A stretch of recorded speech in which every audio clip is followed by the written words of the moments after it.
So ayun, what's up mga kadip? May i-release tayong project today. Isang Honda Click version 3. So napaka-pogi ng kulay na to. Tara, i-release na natin. Sama natin si Boss MJ. So, ayun po si Bossing natin. Ano pong name ni Bossing? Arnold Otelio po. So, si Boss Arnold Otelia. So, taga saan tayo, Bossing? Taga ano po, Tumana, Marikina City. So, taga Tumanad. Nagpagawa sa atin si Bossing ng Honda Click V3. Bali, ginawa nating purple. Bossing, nakita mo na yung unit ni Madam. So, sa asawa pala ito ni Bossing. Bossing, nakita mo na yung unit ni Madam natin. Anong masasabi natin? Kamusta naman? Maganda po siya, maganda. Very good siya. Yan. Kung i-rate natin, Bossing, out of 10, ilan? Siguro perfect siya eh.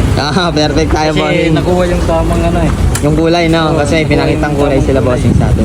So, Bossing, baka may mga friends and family tayo na gusto i-shoutout. Shoutout natin. Shout out ko pala yung ano, yung hipag ko, baka gusto rin magpagawa. Dito na lang, oh. Oo. Shoutout po sa inyo. Full works, hydrographic. Yan, shoutout din kay Madam. Hello po, yan. Shoutout din po kayo. So, Bossing, maraming salamat at ride safe palagi, Bossing. Thank you po. Madam, thank you po.